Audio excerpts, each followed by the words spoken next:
Order 4 seems pretty basic considering this rule is in place for most governments today. In the event of the Supreme Commander or Chancellor being incapacitated, overall command over the Grand Army of the Republic shall fall to the Vice Chair of the Senate until a successor is appointed or alternative authority identified as outlined in Section 6.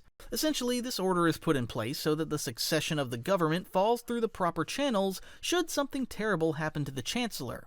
Considering the time period and the fact that the Separatist army was able to kidnap Chancellor Palpatine, this order seems necessary in order to keep order in the Senate. While Palpatine held the title of Chancellor, Mas Amedda was the Vice Chair of the Galactic Senate, and this meant that he was essentially running things while Palpatine was kidnapped. Should the Jedi not have been able to rescue the Chancellor, a new Chancellor would have been elected or appointed when the timing was appropriate. Obviously, leadership change isn't really doable during wartime, and this is similar to the way many countries run their leadership throughout conflict periods in the real world.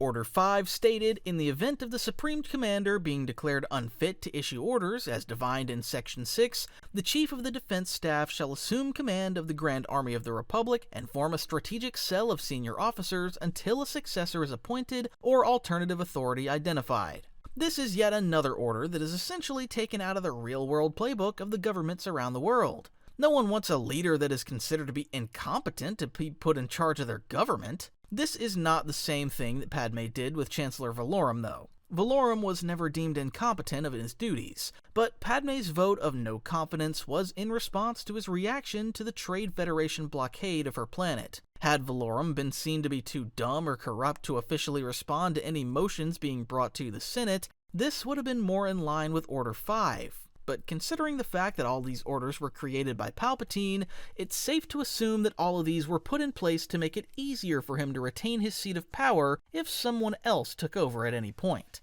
Also, in order to secure future videos from this channel, please subscribe. As for Order 37, it authorizes clone forces to lock down an area, detain civilians, and conduct house-to-house searches to flush out a high-value fugitive. It uses civilian pressure and the threat of mass detainment to force the target to surrender. Essentially, this order was the Senate's way of declaring martial law while hunting enemies of the state. The order was known to be used 2 times throughout the history of the Republic. The first time was on Balassa, months after the declaration of a new order. Inquisitor Malorum executed the order while he was in charge of the planet once the Empire came into control of the system. He used it so that the local population would turn in Ferrus Olin, and he even went ahead and hired the famous bounty hunter Boba Fett to track and bring in the target. Luckily for Ferrus, he had the help of Obi-Wan Kenobi, and managed to escape the system. The second time Order 37 was used was on Rosha.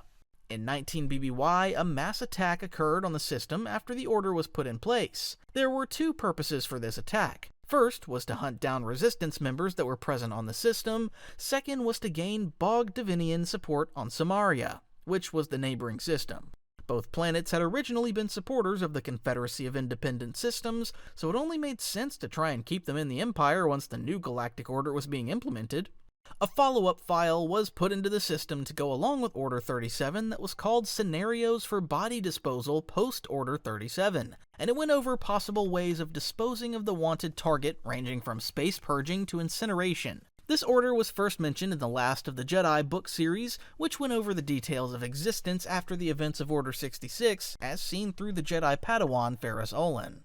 Next was Order 65, which stated, in the event of either a majority in the Senate declaring the Supreme Commander or Chancellor to be unfit to issue orders, or the Security Council declaring him or her to be unfit to issue orders, and an authenticated order being received by the Grand Army, commanders should be authorized to detain the Supreme Commander, with lethal force if necessary, and command of the Grand Army shall fall to the acting Chancellor until a successor is appointed, or alternative authority identified as outlined in Section 6. This was yet another order that Palpatine put in place to cover his own back. Looking back at the way he manipulated Padme to get Chancellor Valorum out of office, a vote was put in place by the majority of senators who believed that a new Chancellor should be put in place. Knowing that that was how Palpatine managed to coerce his way into office, it makes sense that he wouldn't want to leave his fate up to a group of people who could potentially do the same thing against him to remove him from office without any chance of ever getting back in.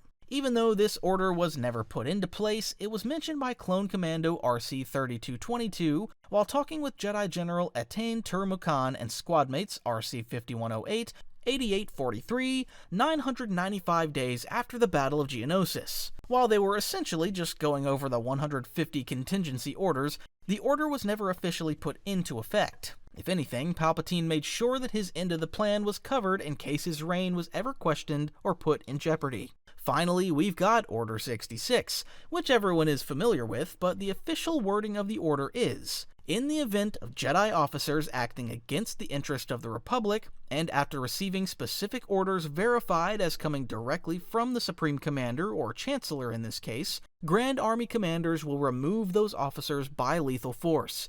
Then command of the Grand Army will revert to the Supreme Commander until a new command structure is established. Considering how long the Clone Army plan took to cook up and finally be used, you know that Palpatine was never underestimating the supposed treachery of the Jedi Order. Everything was banking on this order to work out. That's why the inhibitor chips were planted into the clones' heads so that they couldn't refuse the order once the time was up. Once it was executed, the clones all turned on their respective Jedi Masters and killed most of them, marking one of the saddest scenes in Revenge of the Sith as well as the Clone Wars cartoon. In the Legends continuity, though, there were no inhibitor chips, and the clones supposedly just followed the order through as their servitude and loyalty was toward the Republic rather than the Jedi. Thus, they didn't hesitate when the order was given. Personally, though, I prefer the inhibitor chips as an explanation, as they seem like Palpatine had planned out every single detail, including the extermination of the Jedi, and didn't leave anything to chance. His entire plan for the Rise of the Sith was banking on the success of Order 66, as if it failed, the Jedi likely could have thwarted his plans.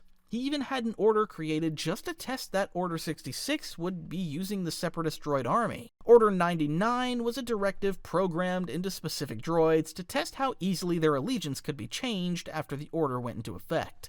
It was issued during a battle on the planet Bogoa to the B-1 series battle droid Coppertop by Count Dooku.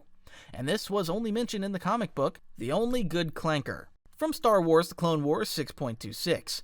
According to Sidious, droids and clones were only different in the fact that one was built while the other was grown, but both of them were essentially just programmed tools. With this in mind, he felt as though a successful test of Order 99 on the droid would lead to the successful execution of Order 66 with the clones. And as we saw, he was right. For the most part, Order 66 went off without any issues, and most of the Jedi were destroyed by the clones they had come to trust, with the exception of Ahsoka, where Rex was turned away from the Order. That was mainly due to the fact that Protocol 66 was almost exposed before it was ready to be used, though, as the Jedi Templar was executed by a clone known as Tup when his biochip malfunctioned and set it off early. But luckily for Palpatine, the Jedi didn't really catch on in the greater plot, and Fives died for nothing. Toward the Senate, Palpatine's official reasoning for executing the order was because the Jedi were supposedly attempting a coup to take over the Republic, and with them not aligning with the interest of the Republic, they became enemies. While there are 150 official orders for the clones, the 5 mentioned above were the only official ones that are known to the public,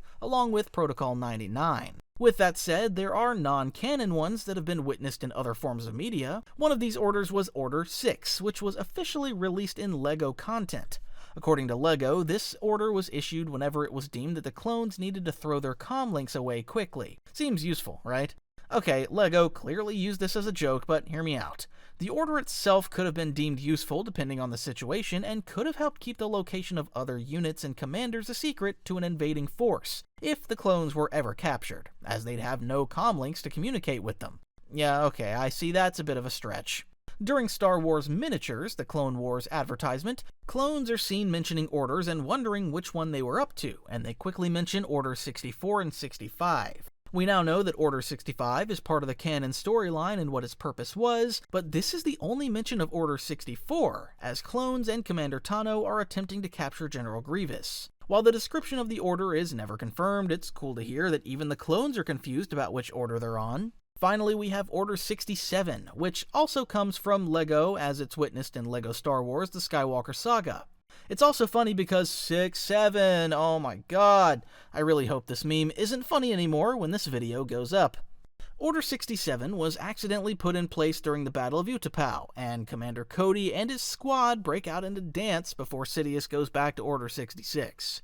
This one is clearly a joke that has no real purpose in the canon universe, but this isn't the only appearance of Order 67 being in order to break out into dance. Technically, Order 67 also appeared in an episode of Robot Chicken, which featured Sidious falling down the shaft in Death Star 2. In this episode, he calls the Ewoks on the forest moon of Endor and executes Order 67. The second he says this, all of the Ewoks break out into a dance as well. It is quite ironic how the meme number 67 actually leads to dancing both times. There's also an unnamed clone order which was called Base Delta Zero Order. This was set up against any Republic worlds that defected over to the Separatists. In that case, the order could be called in to have the Grand Army start an orbital bombardment on the defecting world. However, this order was never enacted either. Finally, there's an Order 151, which is outside the original 150 clone orders. This one is supposedly a contingency plan that goes against Darth Vader himself. After the rise of the Empire, Palpatine had this one in mind that would have each clone trooper immediately fire upon Vader if he should ever turn against the Emperor. However, it's unconfirmed if this order actually existed or not. Well, that's it for this video. Please like and subscribe for more Star Wars content.